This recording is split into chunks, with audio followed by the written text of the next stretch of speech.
Mohamed Ka. Pape Birane Diagne. Ibrahima Silla. Amadou Fall. Ibrahima Sy. Pape Diop. ñëw. Amadou Ly. lii mi ngi fi.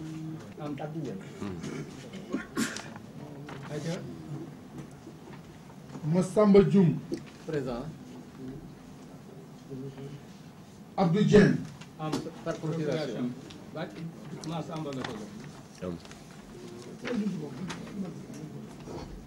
Bara Ndiaye. Présent. Ibrahima Ngom. Présent. Modou Fall. Présent. Mamor Ndongo. Ndiaw Thiam. Absent. Amadou Cissé Di Pancho. Andi. Pancho. Cheikh Diop. Absent. Magay Gaye. Adama Cissé. Bachikat. Mor Batilo. Mor Sarr. El Hadji Fall.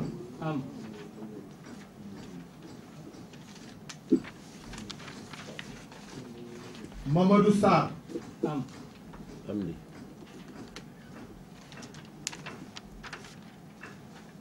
Cheikh Bara Gueye. Procuration yi jeex na. Sidi Badiane. Adjou Sène. Et Alioune Badara Fall. Voilà.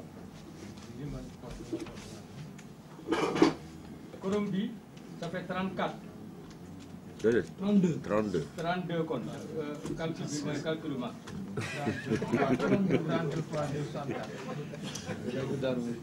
Il n'y a que 12 absents. Ah, d'accord. 12 absents. On est 50 combien? On est 63. 51. Le quorum est atteint. 12. 12 absents ah. Tur naka la. Mamadou Lamine Badji woo naa la pourtant. mais absent nga defoon ah. À 51. si absent lañ defoon boobu dugg see góor. Bii. 11 absents. léegi on a 11 absents. Portable def leen ko Sénat. di ko nuyu di nuyu maire dëkk bi di nuyu autorités yi fi nekk yëpp di nuyu DRDR bi nga xam ne tey moo ñëw toog fii toogal fi gouverneur toogal fi ministre bi ci boppam di nuyu suñu partenaires yi nga xam ni ñoo nekk ci dëkk bi ñu mën ci lim Sonacos ca directeur usine bi ñëw fi toog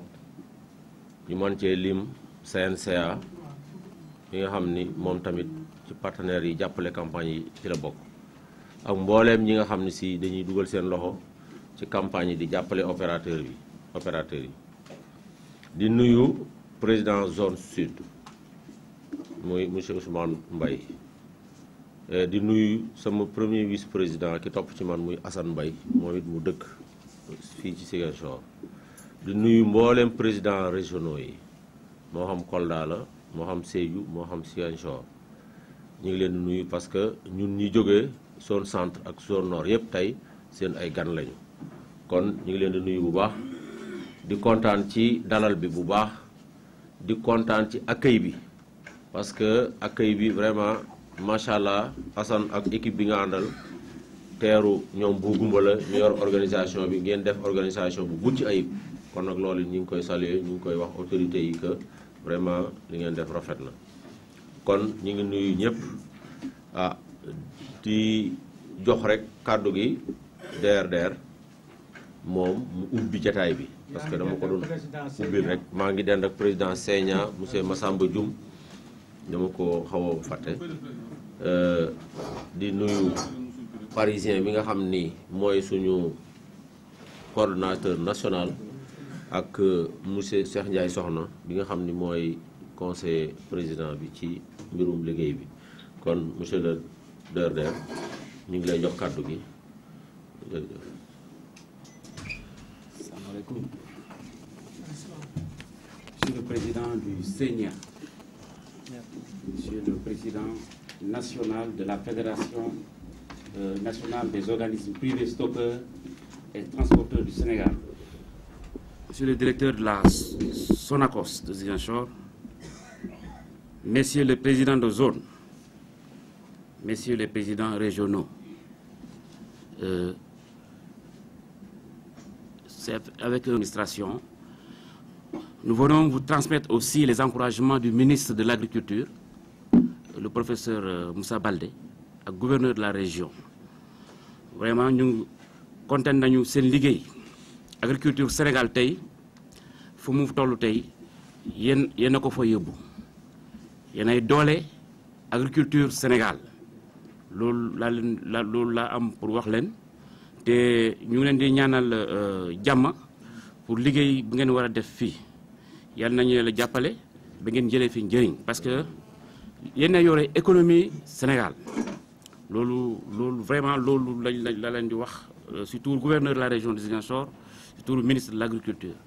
Du ma def discours parce que man sama wolof dafa tax suuf mais kontaan nañ trop pour seen conseil d'administration bi ngeen indi pour def fii Ziguinchor. Donc au nom du ministre de l'agriculture et au nom du gouverneur de la région de Ziguinchor, je déclare ouvert la réunion du conseil d'administration de la Fédération nationale des organismes privés stockeurs et transporteurs du Sénégal.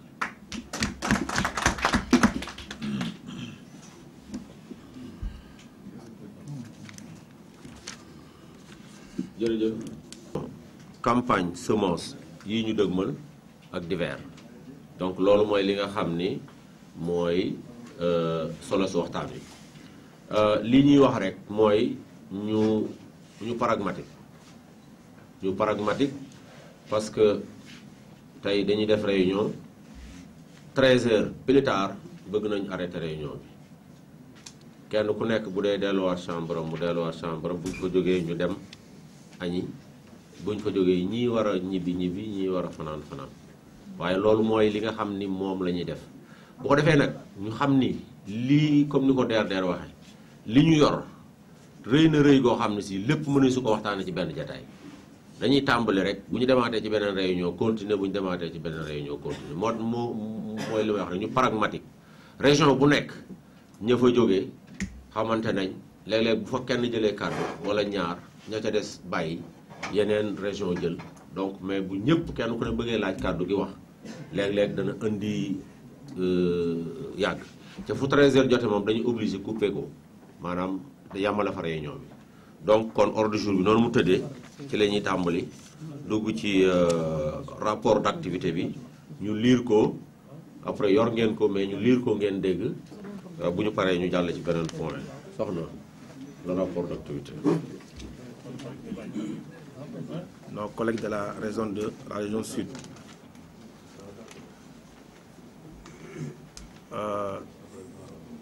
Le PCA et le DG de la Sonacos m'ont demandé de vous transmettre de sincères salutations lors de votre conseil d'administration. maa ngi rafetlu aussi la collaboration entre la Sonacos et la FENOPS. Tout le monde sait qu'aujourd'hui, la Sonacos et la FENOPS sont très liés. Et ça, c'est des relations très, très anciennes. Ce que je voudrais rappeler ici, c'est que la Sonacos est toujours en restructuration. Mais quand même, on se réjouit du fait que Rennes, déjà,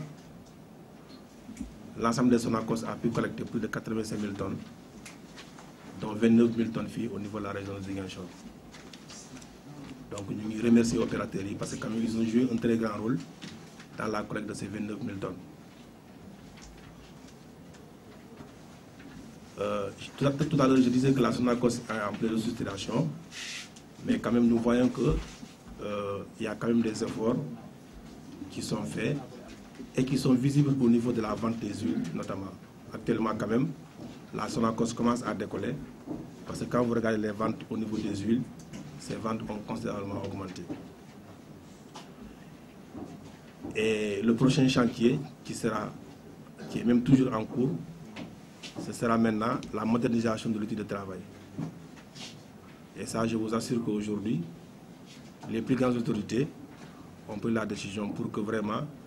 l'outil de travail soit renouvelé. Et ça, c'est en cours. Maintenant, peut-être une doléance qu'on peut donner, qu'on peut demander, c'est qu'à travers le Sénat, qu'on regarde en fait comment faire revenir le tarage des graines. Ça vraiment, à travers cette assemblée, nous on vous donne ces recommandations pour que vous étudiez, pour qu'on étudie ensemble à travers le Sénat comment faire revenir le tarage des graines. Parce qu'on sait que si le tarage des graines revient, ça va soulager aussi bien les industriels que les opérateurs. Donc pour ne pas monopoliser la parole, maa ngi yem fii di leen souhaiter un très bon conseil d'administration. Merci.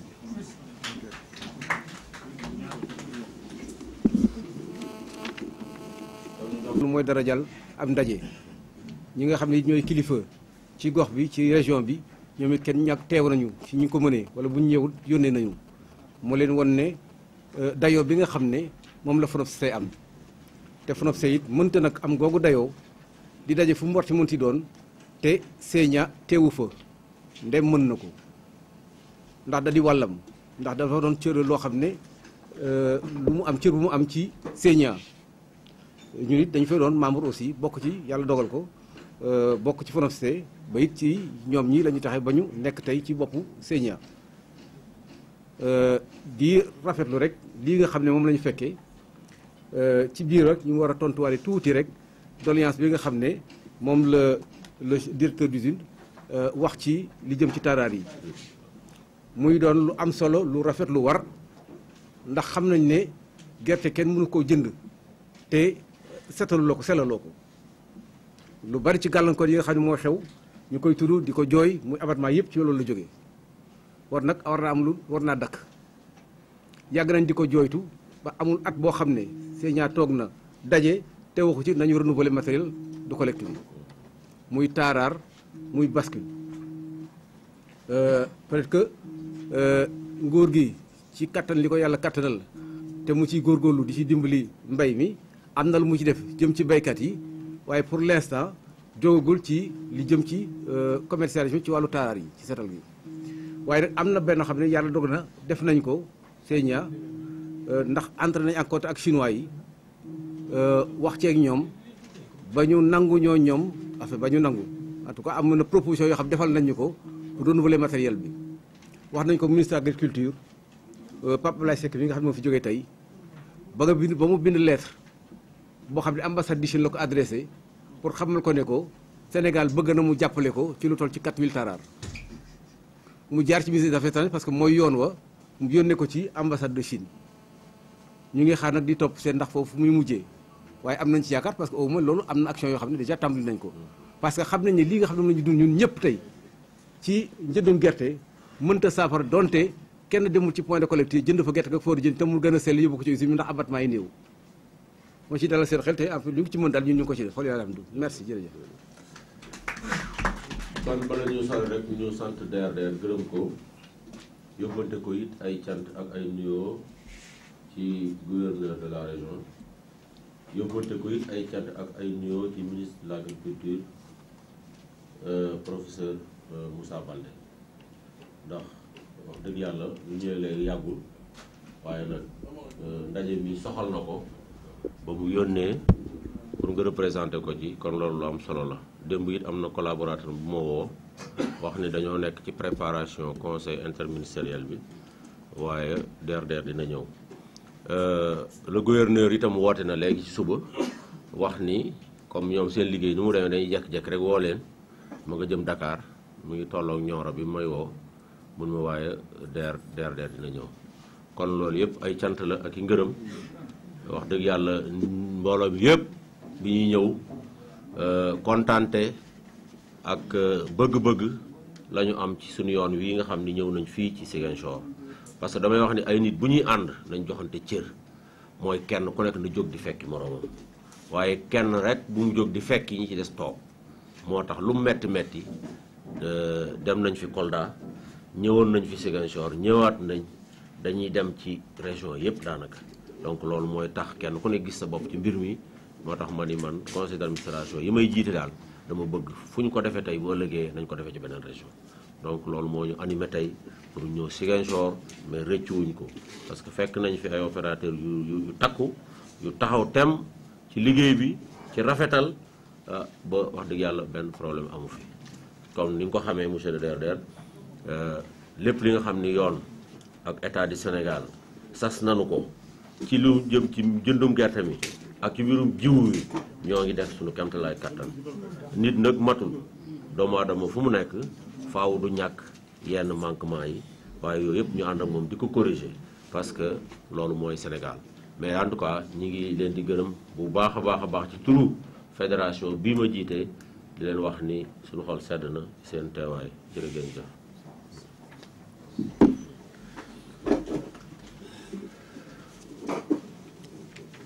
léegi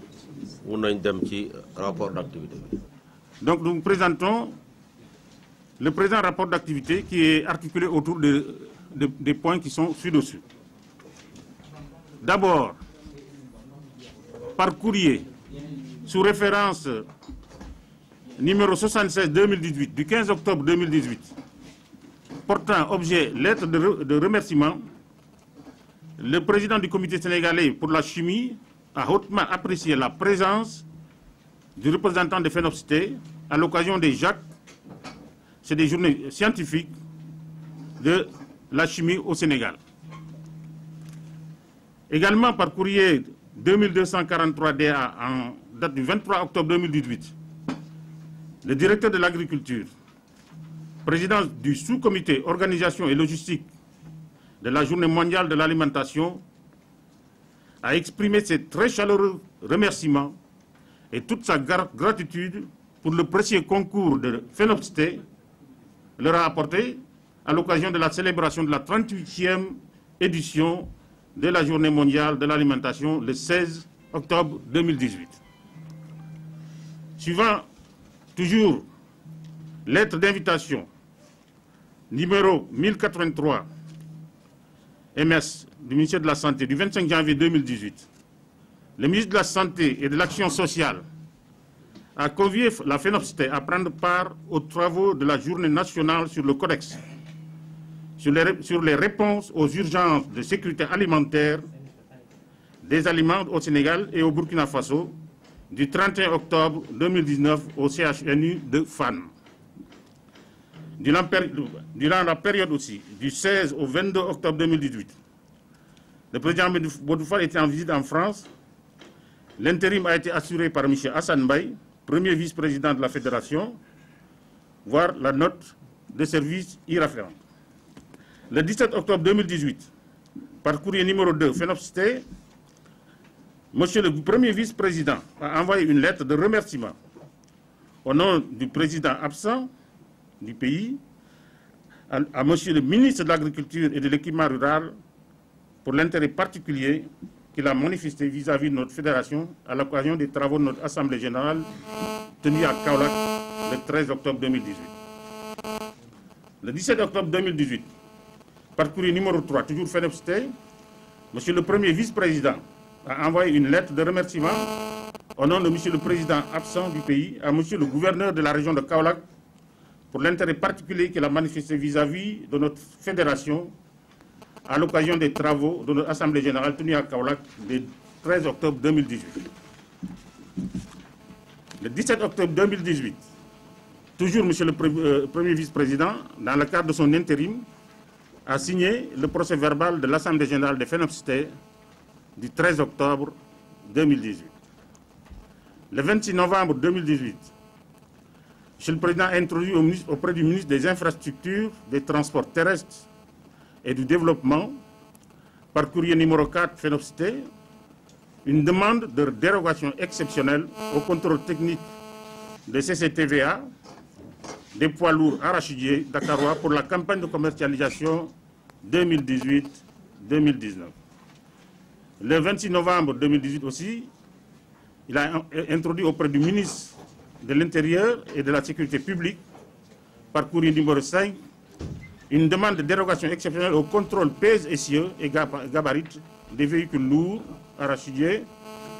pour la campagne de commercialisation 2018-2019. En début de campagne, la Sonacos a voulu revenir sur les mesures de relèvement de la tolérance sur abattement. Mais la fédération a rencontré la Sonacos et a réussi à obtenir un accord pour l'application de la mesure. Donc rien n'a pratiquement changé. Il en est de même pour la volonté de la Sonacos lorsque elle a voulu prendre en compte la densité des graines dans le processus de conditionnement au niveau des centres de réception. La fédération a fait le nécessaire auprès des services du contrôle économique pour surseoir à cette mesure. Ensuite, devant la situation de Copéol, qui n'a pas travaillé ces 2 dernières années avec les opérateurs, la fédération a initié 2 rencontres. Une avec M. Fallou Dieye de la primature et une autre rencontre avec M. Cherfal, président de Copéol, pour aplanir toutes les difficultés et obtenir un quota. Également, pour la première fois, la Sonacos la FENOPST a été convoquée et étroitement associée aux discussions dans le cadre de l'introduction d'un huilier. Également, une délégation de FENOPST a participé à une mission du CNIA pour une visite des installations des Indiens qui sont en train de s'installer au niveau de Kaon. Le 5 janvier 2019, M. le Président a conduit une importante délégation composée de hauts responsables de la Fédération à une rencontre avec les parlementaires pour leur expliquer l'importance de l'association et le rôle qu'elle joue dans le monde rural. La réunion s'est tenue à l'Assemblée nationale sous la présidence de M. Aymerou Nying, président du comité parlementaire Benno Bokk Yaakaar, du groupe parlementaire Benno Bokk Yaakaar. Une note de présentation de FENOPST référencée numéro 7 lui a été remise et à la suite de cette réunion, Monsieur le Président, éclairé par les propos des opérateurs, donc a plaidé auprès des hautes autorités de l'État la cause des OPS pour lever les contraintes du moment, qui étaient des contraintes de financement, et ainsi sauver la campagne de commercialisation. Du 25 février au 3 mars 2019, en mission en France, Monsieur le Président a représenté la FENOPST au Salon international de l'agriculture de Paris. Il a été l'invité spécial de la République de Côte d'Ivoire, à l'occasion d'un forum sur la filière Cola. La rencontre regroupait, outre le Sénégal, le Mali et le Niger. La filière arachidière, présentée comme modèle par M. Fall, a attiré beaucoup d'attention, notamment le modèle de fixation du prix aux producteurs. Donc, les nombreuses questions consécutives à cette présentation témoignent d'un échange fructueux, mutuellement bénéfique. D'ailleurs, M. Papa Abdoulaye Seck, ministre de l'Agriculture et de l'Équipement rural, a félicité la FENOPST pour sa participation remarquable au SIA, à l'instar de l'Union des chambres de commerce, de la Sonacos, de la CNCS, de la BNDE, de la CNAS et du port. Suivant note numéro 11, le président Mamadou Fall a convoqué le bureau exécutif le 21 mars 2019 à Dakar pour discuter de la préparation de cette présente session.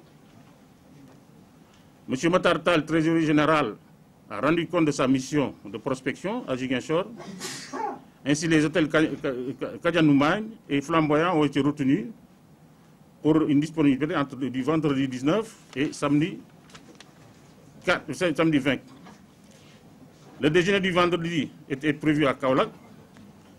et le dîner à Ziguinchor, tel que nous l'avons fait. La liste des invités ici également a été discutée et également le point du GIE FENOPST a été fait.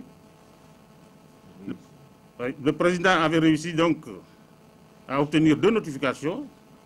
de la direction de l'agriculture, suivant les numéros de référence 1051 DA, de 30 tonnes de semences vivrières de Niébé, et numéro 469 DA, de 32 tonnes de semences arachides certifiées, R3, dans le cadre du programme agricole 2017-2018. Au terme, les résultats s'établissent comme suit. Total facture niébé plus arachide, c'était un montant de 16 420 000 francs. Total frais, 11 270 000 francs. Résultat net, donc 5 170 000 francs. Dans le cadre de la discussion, il a été lancé l'idée d'intéresser les GIE dans les opérations de distribution d'engrais et de matériel agricole. Enfin, Monsieur le Président Modou Fall a été invité à prendre part aux assises de l'entreprise du Conseil national du patronat du Sénégal le mardi 16 avril 2019 à l'hôtel King Fahd Palace à Dakar. Voilà donc sommairement dressé donc les activités de la FENOPST après le conseil du Kaolack. Je vous remercie. waaw dañu koy tënk rek tënk bu gaaw ci wolof ñu bëgg a fàttali ni li président waxoon ni dafay organiser ñëpp d'accord ci réunion tournante pour que ñëpp fekk ci seen bopp région Sédhiou ñoo pareegul waaye au départ président wax na leen ñu ni pareeguñu problème d'hôtel ko ak région par exemple Ziguinchor et Tamba région yëpp bu ñu sañoon dem fa région bu ñu demul rek xamal ni ba région ba ñoo pareegul loolu aussi il est bon ñu préciser ko moo tax quelquefois pour des problèmes d'hôtel li ñu waroon def Diourbel ñu def ko Louga pour des problèmes d'hôtel ñu ñëw Ziguinchor dem Kolda ñëwaat Ziguinchor waaye zone sud bi yëpp benn la donc nu ñu ne xam ne fii tey Ziguinchor bii ñu nekk tey bu Sédhiou amoon hôtel Sédhiou lay ne kon nag c'est pour toute la région de Ziguinchor et de Sédhiou maye koor a ngi may dégg yàgg nañ ko proposer mais yàlla noonu lay séddale donc région yëpp ñoo ko bokk loolu laa ci bëggoon a préciser oui. Sédhiou am na ay hôtel de peut-être que lui c'est pas un résident de Sédhiou à Saint-Alcan mais nous qui résidons à Sédhiou on a autant d'hôtels. waaw on verra après y a pas de problème c'est un problème d'infrastructure rek sinon c'est kii waaw bu ngeen waxtaanee seen biir rek on est d'accord préciser mooy waaw ñun zone bi la ñuy jox ñun zone bi la ñuy jox zone bi mooy wax fi ñu koy def waaye il faut mu kii parce que président national mënu décider lépp président national day wax ni zone sud yéen a aye déglu autorité zone sud yi ñu ni ñu Ziguinchor lañ koy defee wala Kolda wala Sédhiou ñoom nag ñoo xam la tax ñu defee ko Ziguinchor wala Kolda wala Sédhiou ñun foofu lañ mën a yem mënuñu xuus ci biir ñoo xam ne ñoo yor seen yëfi bopp donc loolu laa bëggoon préciser ci loolu. donc rapport bi soxna liiroon dañu koy tënk rek ci li nga xam ni président bi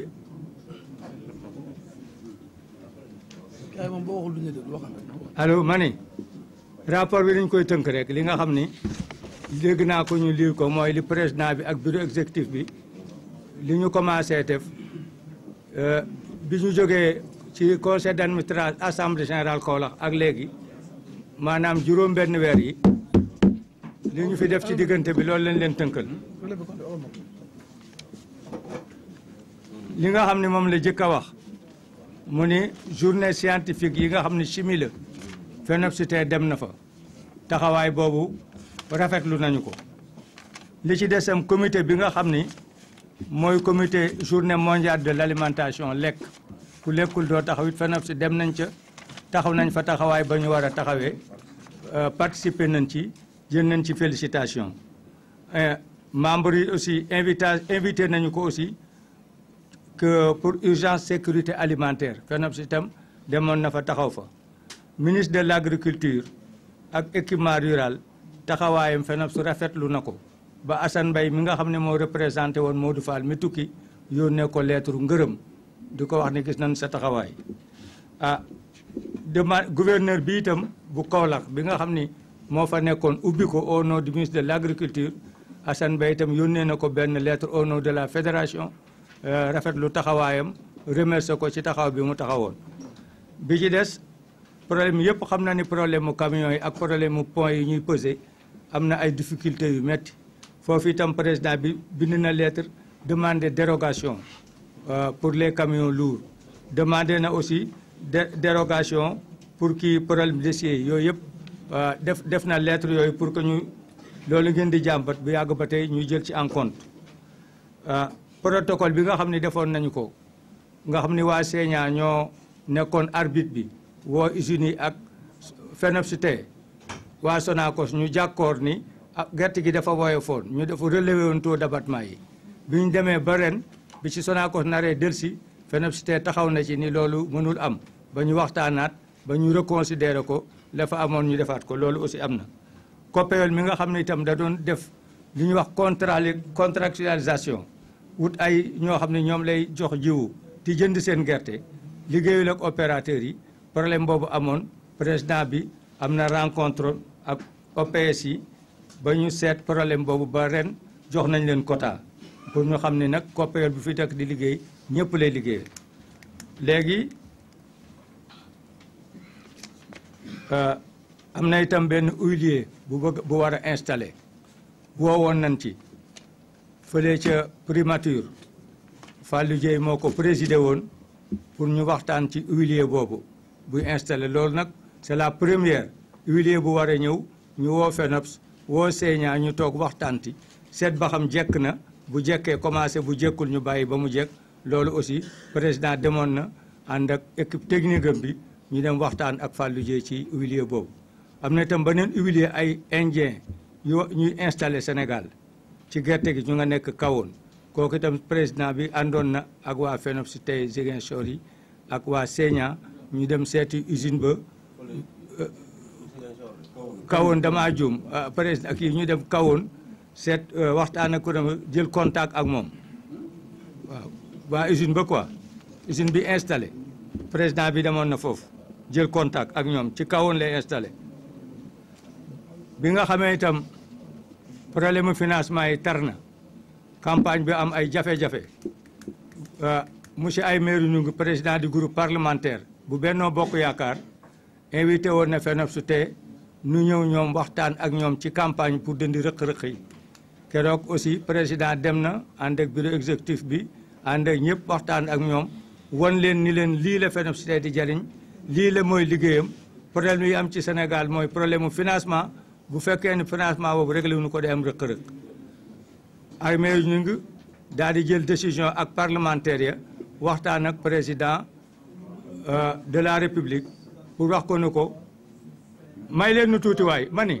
yéen a ngi yàq réunion bi waay may leen nu ñu bu ngeen sa waay kële laay wax ay ñi ay waaru quoi donc Aymerou Gningue waxtaan ak président de la République ñu régler problème yi ba campagne bi nekk sur les rails ndax boobu ku ne xam na ay difficulté amoon na salon de l'agriculture FENOPS tey demoon na président bi moo ko représenté woon Modou Fall ci occasion boobu defe naa ni waa Côte d'Ivoire invité woon nañu ko pour que le modèle sénégalais ni ñuy liggéeyee fii ci gerte ak ni ñuy fixé prix yi mu expliquer leen ko ñu war cee basé wu ba mu bu demee ñoom itam ni ñu commercialisé ñu jël le modèle sénégalais waaw loolu aussi amoon na ak surtout fixation prix yi bureau bi ñu daataan def conseil d'administration bi président convoqué na bureau exécutif bi ñu dem waxtaan ba ñu xam ni fii lañu koy defee à Ziguinchor kii Assane kii moo fi ñëwoon Tall waroon a ànd ak Gumbala teg fi waa Ziguinchor pour ñu waxtaan sur le plan organisation defe naa ne organisation bi rafet na hôtel bi nu kii macha allah donc président nee na mi ngi gërëm waa Ziguinchor waa zone sud yëpp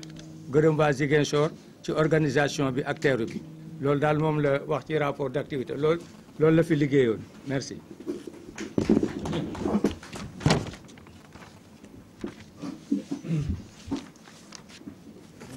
jërëjëf. asalaamaaleykum mbooloo mi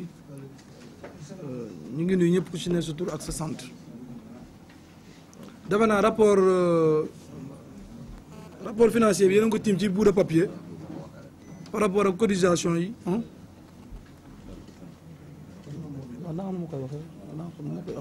donc cotisation yi soxla woon pour volontaire rapport d'activité yi rapport financier yi yéen a ngi ko tim ci seen bout de papier bi concernant cotisation zone sud zone centre pour 750 000 francs ak benn versement bu 50 000 francs volontaire. deuxième ligne bi mooy versement divers au niveau des huiliers yi mooy li ñu encaissé ci 300 francs yi Sonacos jox nañu 22 910 892 Copéol 5 266 865 autre bi waaw la waaw autre bi waaw la waaw jox nañu 10 270 377 total recette ñu ngi am 39 247 934 solde antérieur cumul mooy jour conseil d'administration solde ma fa nekkoon 38 995 636 cumul en compte nekkoon 78 243 570 quota carte de membre yi mooy quota yi ñu versé waat région yi ma joxoon carte de membre quota yi ñu leen versé waat nañ leen. mooy seen pourcentage. seen pourcentage bi ñu leen delloowaat delloowaat nañ leen 2 679 000 retrait divers bi salaire la salaire xam naa soxna daf ma oo jotuma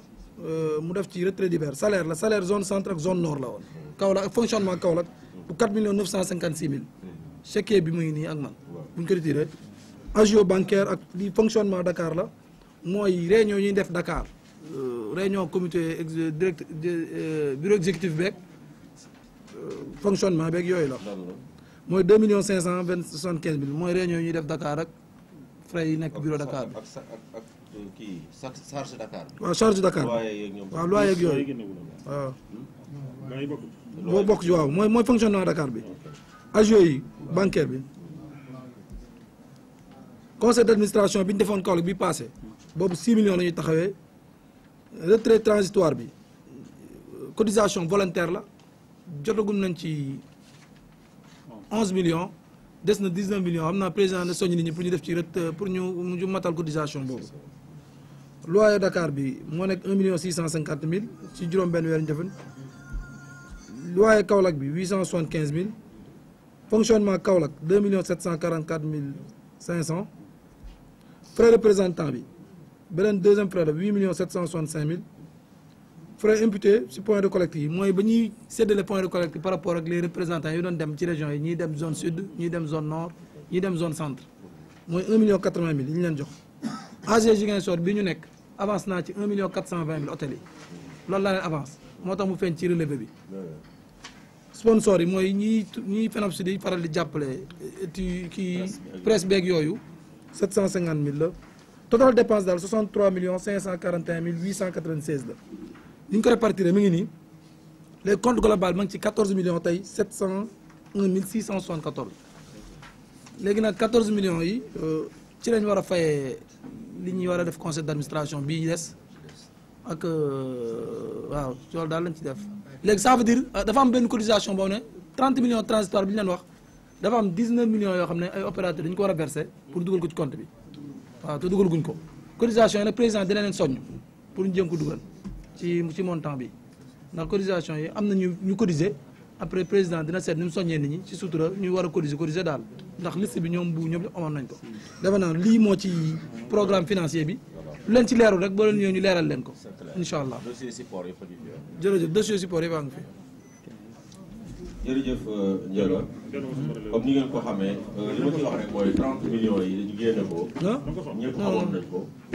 donc dañ ko war a cotiser waat. waaw léegi nag cotiser waat yi boobu ñu ko war a cotiser waat cotiser nañ ci 11 millions. mu ngi fële 92 753. point net arrivé 34 004 040. abattement 775 189. point net crédité 33 226 641. Copéol net départ 21 367 885. net arrivé 21 219 255.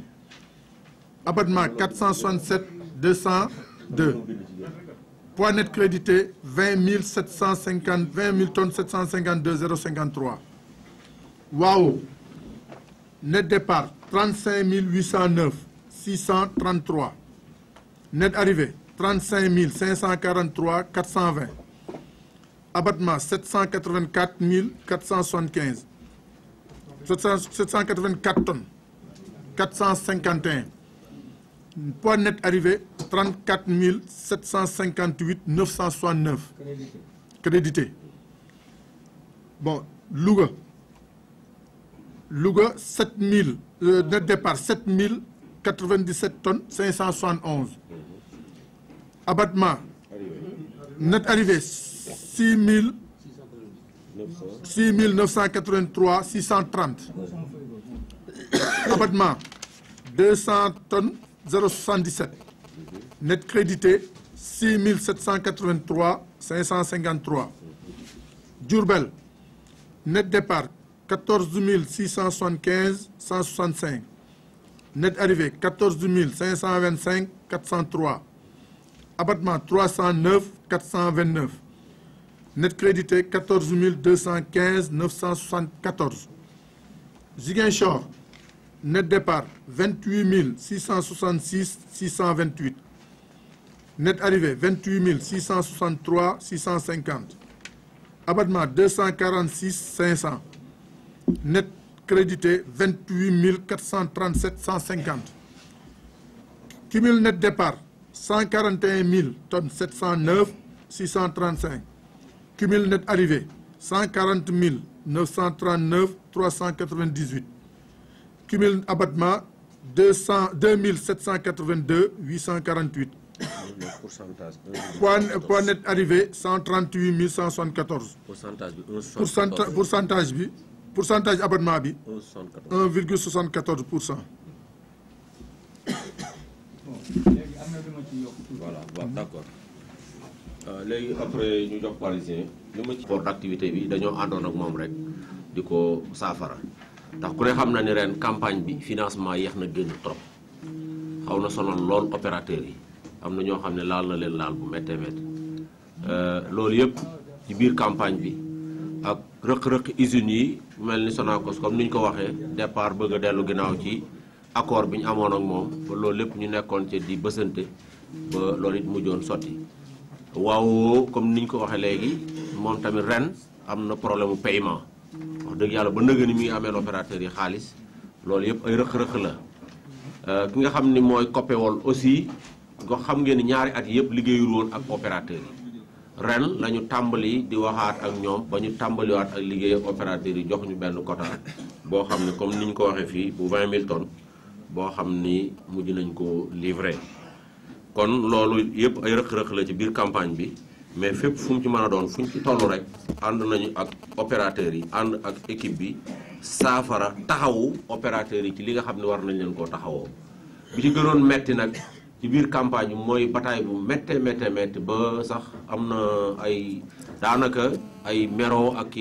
kii yu am suñu digg ak usine bi mooy bi ñu bëggee instauré nii oto bu ñëw dañ koy xool bu densité bi matul 300 grammes litre duñ la wàcce dañuy dàq oto bi yow bu ko defee yow mi ko jëndoon nga yaa xam ak sa gerte loolu nag la ñu taxaw def face ak ñoom def bataille bu méttee métti ba heureusement nguur gi mujj tranché ci wetu opérateurs yi wax ni opérateurs yi ñoo nekk ci dëgg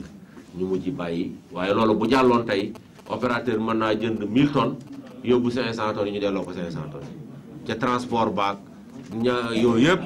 da nga koy perte loolu nag wax dëgg yàlla fédération bi taxaw nañ jàppante ci man mii dem naa ci ba sama digg ak Pape Dieng yàqu ba ay nit ñoo jëlaat seen dàll dox di dox ba nu mën a toogaat maak moom waaye kenn ku ne daawul nuyu sa morom daawul tudd sa morom ndax defet bi metti na ko te dara yóbbuwu ko lu dul dëgër boobu wax naa ko mu bañ donc yooyu yëpp nag liggéey bee ko laaj du sax meroo bu am solo mais nit it su jekkee dagg yow it il faut nga toog jàpp sa njàmbur donc pour wax leen rek ni campagne bi metti woon na mais de toute façon lu mu ci mën a doon dañu dañu assumer suñuy responsabilité parce que opérateurs yi ñoo ñu fal ñun kenn moomuñu opérateurs yi la ñuy jaamu seen soxla ndax ñoom ñooñu fi teg donc loolu moo waral na campagne bi lu taxaw daañu ci def suñu kemtalay kàttan su dee téléphoné daañu woote lu mu mën a doon ci àdduna daañu ci dugg ba mbir ma saafara waaye la ñu xam ne ñun def nañ suñu kemtalay kàttan donc loolu it dafa mat a xam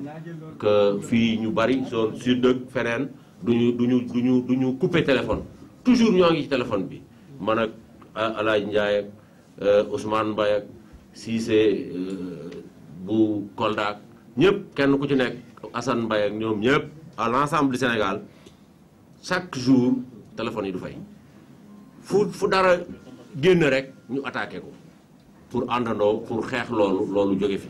donc loolu nag vraiment am na ay réussite yu ñu ci yàlla defal nit nag mënu saafara lépp da ngay saafara la nga man la ca des continuer kon ci rapport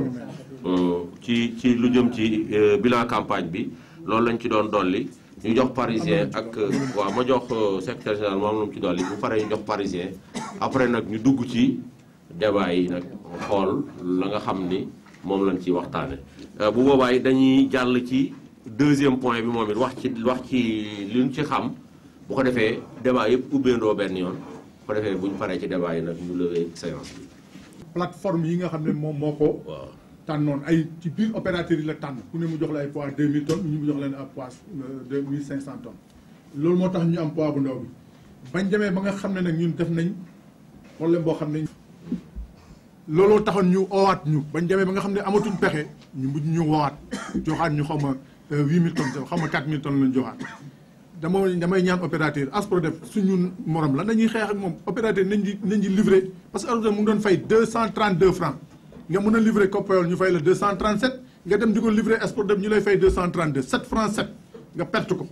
ba perte ko yow pertal sa association sa retenu bi mu waroon a am ci yow xam nga loolu lu métti la. moo tax nañ di xool li ñuy def lan la boo amee sa wujj mu lay xeex da nga koy xeex fa nga ko mën a xeexee ko fa ñoom dem nañ ba nga xam ne Asprodef am nañ problème fi mu ne nii parce que Asprodef am na ñu mu yoreel xaalis mënu leen a fay loolu la nañu xeex loolu mën nañ ko fi dindi suñu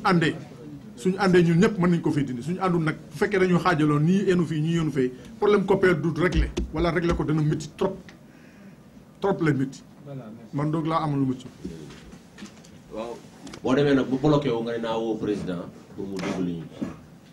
kooku li mu mujj wax mooy man xam naa ni maa fautif waaye boo ci dugul du baax waaye am na ku ñu woo mu woo ko ki leen ameel ci ki ko woo kilifa la wax ko ni ko su ngeen fayul waa ji suba dinaa leen porter plainte moom ñu jox ko daal di koy jox sec ci saa si sec ba sax amul xaalis waaye bañ ko joxee sec it amul ñetti fan ñu jox ko xaalisam. donc loolu lépp pour wane ni rek boo yéeg doo tàggoo waaye boo tàggee bëgg ku la tàgganti faw nga tàggoo moo tax lépp lu ñu mën di def nañ ci boole fédération bi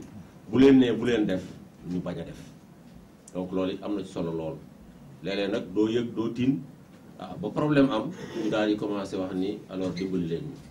donc loolu it vraiment doon naa ko ñaan national usine yëpp li ñu jot au niveau national ba bisub tey bi sous le contrôle de Massamba Dioum il a les chiffres 192 000 tonnes là à peu près 191 800 et quelques 192 000 tonnes sur les 192 000 tonnes FENOPS mooy évacué 138 000 tonnes mu nekk 71% de la collecte nationale nit yu mel noonu dafa baax ñu xam li lan la FENOPS di représenté ci collecte bi nga xam yow ban poids nga am moo tax lu mel noonu soo ko amee nga dem di bootu ci ay nit ay Asprodef ak yooyu ñàkk fay de passé wul loolu yéen a contrôlé à l'heure actuelle 71% des réceptions net créditées au niveau de l'usine bu fekkoon ni croisé ngeen seen bras fi mu nekk usine bi defe naa ni benn usine bu Diourbel bu bi gën a tuuti sax wala bu Louga po am du mat donc lecture boobu moom laa bëggoon ñu pensé ci ngeen xam ne yéen a représenté 71% des réceptions yi ngeen indi usine yéen a ko représenté par rapport à 138 000 tonnes donc monsieur le président bis boo jàkkaarloog les autorités mu nekk premier ministre wala mu nekk ministre de l'agriculture booy présenter sa fédération da nga am ay chiffres éloquents yi nag mooy collecte bi ñuy def yëpp au niveau des usines entre 70 71 et 75% yaa ko assuré kon ñu war a seet le poids que représente la fédération li ci des itam mooy abattement yi wax dëgg yàlla malgré li bàcc doon wax bu wut ay crible itam góorgóorlu lañu au niveau des centres de réception loolu Madani moo ko war a wax ak kële jànq mais en tout cas travail bi moom gëj naa am 1,74% wax dëgg yàlla taux d'abattement ca ñu may le 2 performance la loolu rek laa ci doon yokk pour les besoins du procès verbal merci. kon remaniement am fi ba ñu am ministre bu bees ca béjjën du njëkk a sax bopp ñu toog di xaar waaye li mooy wax rek mooy opérateurs yi seen bopp jàpp naa ni kenn ku ne la nga war a def nga ko mooy préparer wu sa magasin defar sa gerte toog di xaar yaakaar naa loolu fi mu nekk nii buñ doon seet département bu nekk la fa war a dem opérateurs yi yor nañu gerte gu ñu toll bu nekk foofu kon nag dafa mel ni ñun moom opérateurs yi gàcc ngalaama mooy li ñu war a def nañ ko ñu ngi toog di xaar le professeur Moussa Baldé dégg naa ñi ngi waaj pour def conseil interministériel xam naa ni suñ ko defee ba pare rek jàpp naa ni day daal di attaqué jublu ci liggéey bi yaakaar naa ni liggéey bi buñ ci jubloo du opérateurs yi ñooy tardeel nguur gi du opérateurs yi ñooy tardeel ministère bi opérateurs yi moom man damay wax ni ñoom pare nañ pour dem campagne semencière donc ci niveau yëpp nag kon loolu it lu mat a xam la li jëm ci affaire paiement semence yi ñu génn it nguur gi tàmbali na ko mënuma joxe chiffre exact parce que awma ko mais li may foog mooy à peu près 30% yi moom fay nañ ko jëm 40% donc loolu laay foog ni à peu près foofu la ñu toll li ci des it maa ngi dégg ñi ngi ci temps yi dégg naa am benn 11 milliards bu ñu tuddoon xaw ma nag fu mu toll xaw ma jege na xaw ma sori na mais daal je pense que bala ñoo lancé wu ci jiwu yi suñu toogee ak ministre bu bees bi autorité yi daañu ko wax paiement yi importance bi mu am ci njoxem jiwu mi ñu dëgmal parce que toujours dama koy wax dama leen di xott saako rek bi ma defee samay calcul opérateur daañu ci def lu jege milliard xott saako rek opérateur daañu ci def lu jege milliard ca la ñuy def ci manutention ëpp na loolu donc frais yi dafa bari waaw loolu nag réparation camion yeeg transport beeg manutention yeeg recrutement de gérant yooyu yëpp ay frais la yoo xam ne si opérateurs yi dañ ko war a def avant ñuy dem campagne te loolu xaalis dugg ci seen compte dana ci baax donc moo tax incha allahu suñu toogee ak ministre bi autorité yi daañu leen wax ni paiement yi moom luñ ko gën a mën a accélérer dana gën a yombal campagne bi dana gën a tax opérateur dem ci ak woyof te loolu it xam naa autorités yi xam naa leen bu baax xam naa ni lépp lu ñu leen wax ci mbir moomu daañu ca def seen kamtalaay kàttan moom état nag mooy lu yaatu loo xam ni ke fenn fu nekk ña ngi fay intervenir waaye li ma xam ci ñoom daal ci xam ko mooy fonk nañu fédération bi fonk nañu opérateur yi jox nañ leen seen cër lépp loo xam ne wax nañ ko ci turu opérateur yi daañu ca def lañ mën loolu moom mën naa ko assurer kon nag loolu bu xasee am nag la ca des opérateur yi war nañoo dalal seen xel kii fi ñëw di ministre bu bees bi ci biir la newoon mi ngi fi woon mi ngi woon Sodagiri wax dëgg yàlla comme ni ñu ko ñëpp xamee rek ñi ngi am yaakaar ci moom bu baax parce que ministre bi fi jógee wax na ma ci moom ay qualité ak wax ju rafet joo xam ni nee na lu ngeen ma jàppoon rek jàpp leen ko fukk moom parce que nit ku baax la sama rakk la réeroo wuñ ci dara donc kon nag loolu lu am solo la kon na seen xel dal ci côté boobu donc li ñu war a def daal mooy kenn ku nekk la nga yaakaar ne daañu la ko jox fàggu ko toog di xaar boobu bu ñu la joxee notification bi ñu la yóbbu ko rek doo tardeel kenn kon mbirum semence mi kenn ku ci ne am nga ci xalaat bu ñu ubbee kàddu yi moo xam ci semence yi moo xam ci commercialisation bi ñu génn moo xam ci bilan financier bi moo xam ci rapport d'activité bi moo xam lu mën a doon daal question bu waaye am na ko posé te comme ni ñu ko waxee léegi rek ñu nekk def ko réunion bu technique réunion boo xam ni vraiment duñu tardé ci ay yenn questions yi nga xam daanaka jërul tardé kon encore une fois maa ngi leen di gërëm bu baax maa ngi libéré parole bi ku bëgg a jël kàddu nag la man da ngay bindu donc ñu bindu mbooloo bi président boo ñu amee kàddu